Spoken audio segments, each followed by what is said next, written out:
हे hi guys, film fever में आप सभी का बहुत बहुत स्वागत है दोस्तों। फाइनली इंडिपेंडेंस डे के दौरान सनी देओल स्टारर बंटवारा 1947 रिलीज़ हुई और इसे भी मैंने देख लिया है। इस फिल्म को मैंने मुंबई के आइकॉनिक गेटी गैलेक्सी थिएटर में देखा है और बहुत ही अच्छी खासी ऑक्यूपेंसी के साथ मैंने इस फिल्म को देखा है। सनी देओल की जब भी फिल्म आती है तो यहाँ पर सेलिब्रेशन होता है, बिल्कुल वैसा ही माहौल था दोस्तों।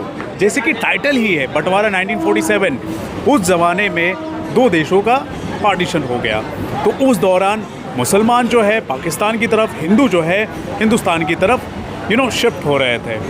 तो ये पूरा का पूरा सेटअप दिखाया जा रहा है, लेकिन इन्हें दिखाते हुए सबसे ज़रूरी चीज़ जो है वह है फैनेटिसिज्म, जो कट्टरता है उसको हाईलाइट की गई है।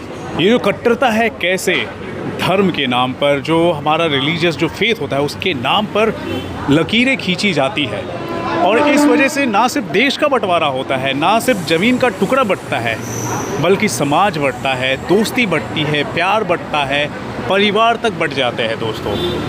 और उसमें एक बहुत ही गहरा जो ज़ख्म है, वो बहुत ही गहरा जो दर्द है, ज़िंदगी भर के लिए रह जाता है। वो सारे के सारे एस्पेक्ट दिखाए गए हैं और बैकड्रॉप में पूरी तरह से दिखाया गया है कि कैसे जो बंटवारा हुआ था सही नहीं था। अब यहाँ पर स्टोरी में जाते हैं। एक परिवार है सिकंदर मिर्ज़ा की, जो सनी देओल खुद पोर्ट्रे कर रहे हैं। उनका एक परिवार है जो इंडिया से पाकिस्तान माइग्रेट होते हैं वो, और जिस हिसाब से हर तरफ हिंदू मुस्लिम चल रहा होता है, तो इस वजह से उन्हें जाना पड़ता है पाकिस्तान में। उन्हें एक महल जो घर होता है उन्हें अलॉट किया जाता है, लेकिन वहाँ पर पहले से ही एक बुज़ुर्ग महिला रह रही होती है जिन्हें माई बोलते हैं। शबाना आज़मी जी इस किरदार को पोर्ट्रे कर रही हैं। तो ऐसे में एक कश्मकश सी छिड़ जाती है कि यार हम कैसे रहेंगे। सिकंदर मिर्ज़ा और माई दोनों के बीच में कहीं ना कहीं मुश्किलें होती हैं एक साथ रहने में, लेकिन धीरे धीरे एक अलग किस्म का प्यार दोनों के बीच में उमड़ने लग जाता है। माँ बेटी का जो रिश्ता होता है वैसी भावना आ जाने लगती है और एक दूसरे से मेलजोल बढ़ जाता है। लेकिन उसके बावजूद, क्योंकि वो पाकिस्तान में है, वो पर्टिकुलर एरिया, वहाँ पर एक हिंदू महिला रहती है, बुज़ुर्ग महिला है, और वो अपने त्यौहार को भी सेलिब्रेट अगर कर रही है, तो जो कट्टर लोग हैं उनकी आंखों में ये सारी चीज़ें चुभती हैं, और कैसे वो चाहते हैं कि उस कट्टर महिला को निकाल दे, और बहुत क्रूरता के साथ जो मॉब लिंचिंग जैसी चीज़ें होती हैं वो करना चाहते हैं। लेकिन इन सभी चीज़ों के अगेंस्ट सिकंदर मिर्ज़ा का जो किरदार है, जो सनी देओल पोर्ट्रे कर रहे हैं, वो खड़े हो जाते हैं। और यहाँ से शुरू होता है सनी देओल का असली तेवर। इससे पहले सनी देओल जो है एक कश्मकश में परिवार के साथ, और जो माहौल होता है उसको ऑब्ज़र्व करते हुए नज़र आते हैं, उसमें ढलते हुए नज़र आते हैं, और चीज़ों को फॉलो करते हुए नज़र आते हैं, और इमोशनल एस्पेक्ट भी दिखाया जा रहा है। लेकिन जब वो गुस्सा करते हैं, जो भी कट्टर लोग होते हैं, कट्टरपंथी के जो लोग होते हैं, वो जब सामने आते हैं, उनके सामने जब सनी देओल का जो आंखों में अंगार, गुस्सा और डायलॉग डिलीवरी नज़र आता है, और उसमें इमोशन जो नज़र आता है, वो देखने लायक होता है। सीटियाँ तालियाँ बजती है। अब देखो, इंडिया हो पाकिस्तान हो, ये दोनों ही जो है लैंड है, अर्थ का पार्ट है, ठीक है, हमारी मदर अर्थ है, उसका पार्ट है। तो यहाँ पर पहले तो हर धर्म के लोग रहा करते थे। अगर पाकिस्तान की बात करूँ तो वहाँ पर हिंदू, सिख, हर जाति के लोग रहते थे, और इंडिया की अगर बात करूँ तो यहाँ पे हर तरह के लोग रहते थे। लेकिन जब पार्टीशन होने लग गया तो कैसे दोनों ही तबकों में जो वहाँ की माइनॉरिटीज़ थी उनके अगेंस्ट किस हिसाब से डिस्क्रिमिनेशन होता था, उनको भगाने की कोशिश की जाती थी, और यहाँ तक कि लिंचिंग भी की जाती थी।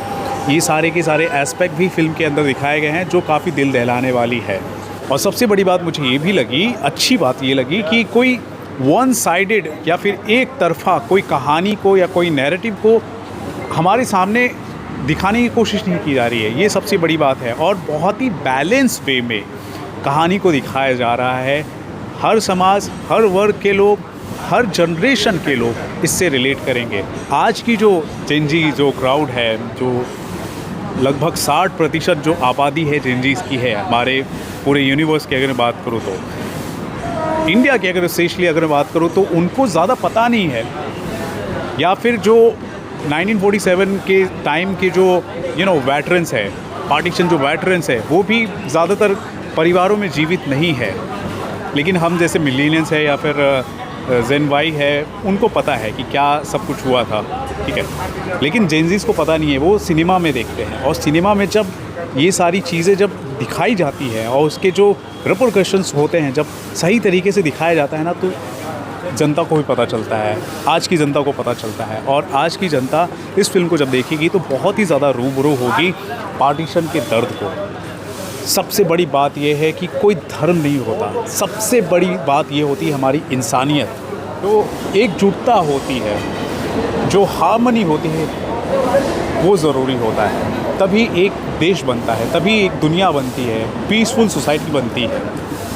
ये मैसेज है। और साथ ही साथ माँ का एंगल डाला गया है। शबाना आज़मी जी ने बहुत अच्छा किरदार अपना निभाया है। और माँ की अगर बात होती है ना, स्पेशली मैं बोलूँ यार, मतलब माँ से बढ़कर कोई नहीं है इस दुनिया की। अगर बात करूँ, माँ से बढ़कर कोई नहीं है। सेल्फलेस लव होता है उनका। और वहाँ पर देखो फिल्म में दिखाया जा रहा है, एक हिंदू महिला है, बुज़ुर्ग महिला है, माई है, वो कोई नहीं है उसका परिवार का, अकेली है, लेकिन माँ का प्यार कैसे उमड़ पड़ता है वो दिखाया जा रहा है फिल्म के अंदर। हालांकि कुछ जगह पर जो सनी देओल के डाई हार्ड फैंस हैं, जिन्हें एक्शन देखना है, एग्रेशन देखना है, उनको थोड़ा सा डिसअपॉइंटमेंट भी हो सकता है, लेकिन ओवरऑल फिल्म की अगर मैं बात करूँ, नैरेटिव की अगर बात करूँ, स्टोरी टेलिंग की अगर बात करूँ, अच्छी लगती है। क्योंकि दोस्तों फिल्म का जो थीम है थोड़ा सा सीरियस है, थोड़ा सा सेंसिटिव है। तो इसमें प्रीति जिंटा जो है after long time she is acting in a feature film and उनको बिग स्क्रीन पर हम देख रहे हैं, तो बहुत ही सीरियस कैरेक्टर में वो नज़र आ रही हैं। करण देओल की अगर मैं बात करूँ, जो सनी देओल के रियल लाइफ सन है, उन्होंने भी बहुत अच्छी भूमिका निभाई है बेटे के रूप में। और फिल्म के अंदर भी ऑन रील सनी देओल के रियल बेटे तो हैं, रियल बेटे भी नज़र आ रहे हैं। उनकी भी जो डायलॉग डिलीवरी है, फिल्म के अंदर जो काम करना है, बहुत अच्छा लग रहा है। और मैं ऐसा मानता हूँ कि आने वाले टाइम में चाहे वो इस तरह के जो कैरेक्टर रोल्स हो या फिर लीड रोल्स हो, अगर वो निभाते हैं और सूटेबल स्क्रिप्ट उनको मिलता है तो बहुत अच्छा काम कर सकते हैं इन फ्यूचर। तो मैंने ये देखा, मुझे फिल्म पसंद आई है। आप भी अगर देखेंगे तो आई एम डैम श्योर आपको ये फिल्म पसंद आएगी। अगर आपने दोस्तों फिल्म देख लिया है तो आपको कैसी लगी ज़रूर बताएं हमारे कमेंट सेक्शन पर। देखते रहे आपका अपना चैनल फिल्मी fever. This is Ravi Gupta signing off. Thank you, bye bye.